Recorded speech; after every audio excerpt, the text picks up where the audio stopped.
All right. We've got a really important one for you today. Sustainability education in the 21st century. We're going deep on this one with the Routledge Handbook of Global Sustainability Education and Thinking for the 21st Century. Wow, that's a mouthful. Yeah, quite a title, but it really gives you a sense of just how massive and complex this whole field is. Yeah, and this handbook, it's not messing around. I mean, it goes into like the nitty-gritty of the science behind environmental change, and then it zooms out to like the big picture of how we can actually teach people to rethink their place in the world. It's a pretty wild ride. And that's exactly why we're doing this deep dive, to kind of distill it all down, pull out the really key insights that you need to know without drowning in a sea of academic jargon. Right. Your time is precious. We want to make sure that you come away from this with knowledge that sticks. Yeah. Knowledge that you can actually use. Yeah. So where do we even begin with all of this? I mean, climate change seems like a pretty good place to start, right? It's kind of like the foundation of everything we're talking about here. Absolutely. You can't really talk about sustainability education without tackling this elephant in the room. Yeah. And this handbook, it pulls no punches. It's drawing on like the IPCC reports and tons of other research. And the message is crystal clear. Climate change is real, it's happening now, and it's largely caused by us. Yeah. And the impacts are like everywhere you look. I mean, from the crazy intense storms we're seeing to the way agriculture is changing, it's pretty hard to ignore. Right. And the handbook goes into all of that. It talks about how the planet is warming like on every continent and in the oceans, how that's messing with ecosystems and putting a ton of pressure on people all over the world. Okay, so we know it's bad, but what can we actually do about it? I mean, is it even possible to fix this mess at this point? Well, the handbook is actually pretty optimistic about that. It says that we can still avoid the worst case scenarios, but it's going to take some serious effort. Like, we need to make some big cuts to our greenhouse gas emissions, like aiming for net zero globally by the middle of the century. Net zero by 2050. That's only like 25 years away. I mean, that seems like a pretty tall order. It is. It's a huge challenge, but it's not impossible. The handbook lays out a bunch of different strategies for getting there, but the key takeaway is that it's going to take a global effort. Like, everybody needs to be on board with this. Governments, businesses, individuals, we all have a role to play. Right. Okay, so from the big global picture, let's zoom in on something a little smaller but still super important. Pollinators, like bees. Ah, yes, the bees, these tiny creatures that we often take for granted. But the handbook makes it super clear that they're actually like essential for life as we know it. Yeah, it's crazy to think about how much we rely on them for our food. I mean, the handbook says that something like 75% of the crops we grow for food depend on insect pollination. That's right. So, your morning coffee, your afternoon snack, your dinner, it's all thanks to these little guys. And the handbook highlights how bee populations are actually declining all over the world, and that's a big problem. Yeah. So, like, what's causing that? Is it just like pesticides and stuff? It's a combination of things. Pesticides are definitely a factor, but there's also habitat loss, climate change, diseases. It's a whole mess of interconnected problems. And the handbook uses this really interesting phrase, canary in a coal mine.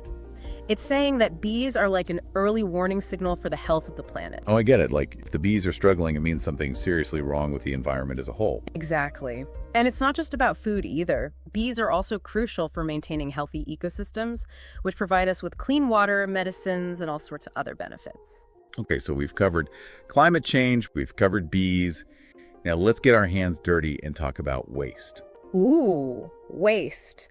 Not the most glamorous topic, but definitely one we can't ignore.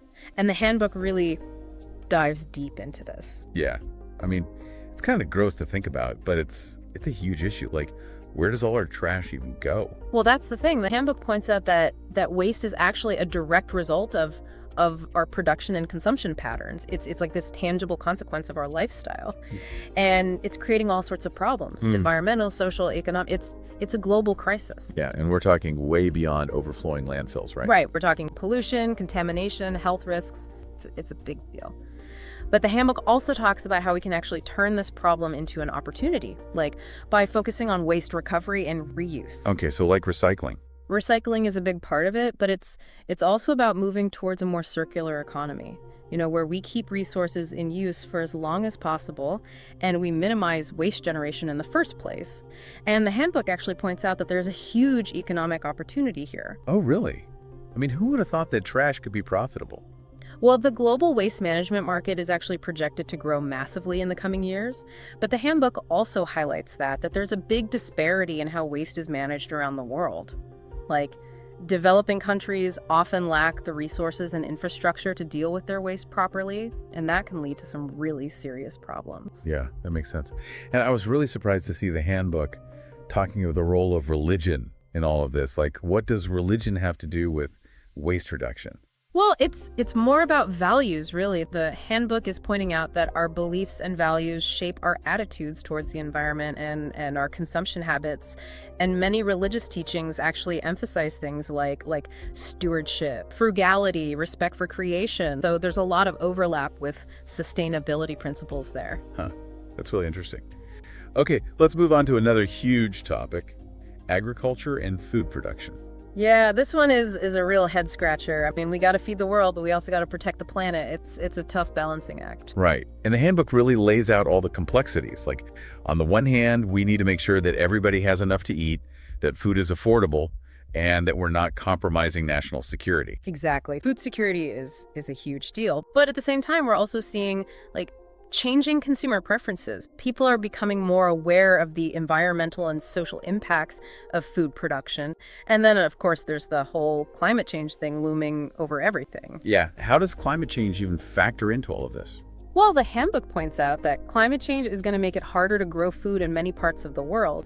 And that means we're going to need to find ways to produce more food with fewer resources and with a much smaller environmental footprint. It's a huge challenge. It sounds like it. And I remember the handbook talking about taking land away from agriculture and using it for forestry to help sequester carbon. Is that a realistic solution? The handbook seems to be saying that it's not really a viable option on a large scale. I mean, we need that land to grow food, right? So the focus needs to be on making agriculture itself more sustainable. Okay, so from the fields to the power grid, let's talk about energy. All right, energy. This is where things get really exciting. The handbook is all about the transition to renewable energy sources. Yeah.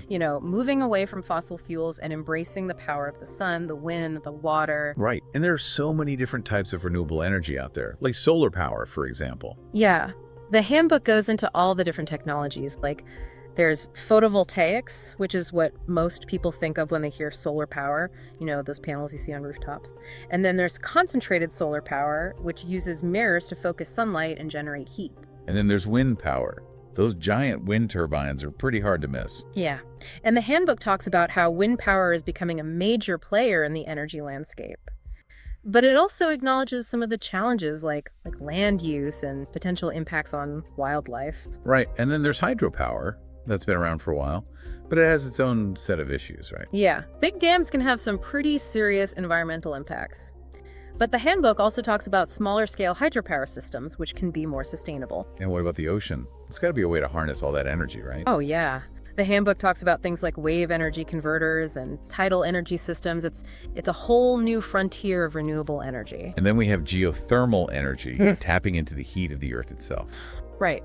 Geothermal is a really cool technology, and the handbook gives a good overview of how it works. So it's clear that we have a lot of options when it comes to renewable energy. We do. And the handbook is really optimistic about the potential of these technologies to transform our energy system. Okay, so we've talked about the challenges and the solutions.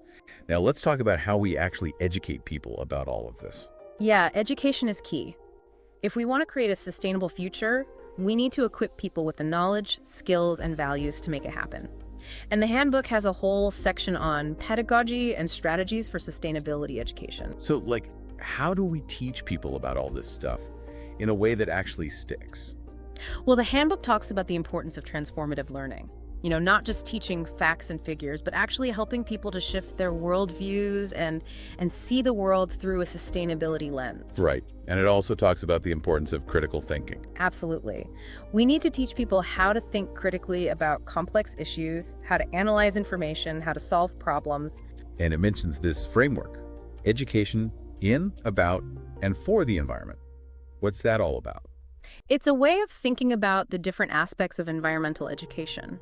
So education in the environment is all about getting people out into nature, having direct experiences, and developing a connection with the natural world. Education about the environment is more about knowledge and understanding, learning about ecosystems, biodiversity, climate change, and so on. And then education for the environment is about empowering people to take action, to become agents of change for a more sustainable future. That makes sense. And I was intrigued by the idea of using prototyping in sustainability education. Yeah, that's a cool idea. It's about getting people to actually build things, to create solutions to real-world sustainability challenges. And the handbook also talks about living labs. Living labs are basically like real-world test beds for sustainability innovation. They bring together researchers, students, community members, and businesses to collaborate on developing and testing new solutions. So collaboration is a big theme here. Definitely. The handbook emphasizes that we need to learn how to work together to address these complex challenges. And it also talks about the importance of transdisciplinary approaches. Right. That means bringing together different disciplines, different perspectives, different ways of knowing to create more holistic and effective solutions. And it even talks about the importance of interpersonal skills. Yeah, things like empathy, communication, conflict resolution. These are all crucial for building a more sustainable world. And what about the teachers themselves? I mean, are they equipped to teach all of this stuff? Well, unfortunately, the handbook says that many teachers feel unprepared to teach about sustainability. So there's a real need for more teacher training and professional development in this area. Okay, so from the classroom to the big picture, the handbook also delves into the concept of systems thinking. Systems thinking. This is a really powerful way of understanding the world. It's about seeing the interconnectedness of everything, how one action can have ripple effects throughout the entire system. Yeah, the handbook uses this great analogy of the world as a spider's web. Right, and the point is that humans are not separate from nature. We're all part of this intricate web of life. So it's about thinking like a planet, basically. Exactly. And finally, the handbook talks about sustainability, leadership, and governance. Right. This is about how we can create the kind of leadership that can guide us towards a more sustainable future. And the handbook contrasts two types of leadership: honeybee leadership and locust leadership. What's the difference? What Honeybee leadership is all about long-term thinking, collaboration, and creating value for all stakeholders. Locust leadership, on the other hand, is more short-sighted and focused on immediate profits, often at the expense of the environment and society. So we need more honeybees and fewer locusts. Definitely. And the handbook talks about the role of universities in fostering this kind of leadership. And it also emphasizes the importance of transnational decision-making. Right. Because climate change and other sustainability challenges are global issues, we need to find ways to work together across national boundaries to solve them. And finally, the handbook lays out three key principles of sustainability: The normativity principle, the equity principle, and the integration principle. Can you break those down for us? Sure. The normativity principle is about recognizing that sustainability is ultimately a question of values. What kind of world do we want to live in? What kind of future do we want to create? The equity principle is about ensuring that everyone has a fair and just opportunity to thrive, regardless of their background or where they live. And the integration principle is about recognizing the interconnectedness of social, economic, and environmental issues. We can't solve one without addressing the others. So it's a pretty big picture view of sustainability. It is, but it's also about individual action. We all have a role to play in creating a more sustainable future. That's a great point. And on that note, I think it's time to wrap things up. So to our listeners, we want to leave you with this. Think about the principles and challenges we've discussed today. Which ones resonate most with you? And what small steps can you take in your own life to make a difference? Yeah, every little bit counts. Thanks for joining us on this deep dive. Until next time. See you then.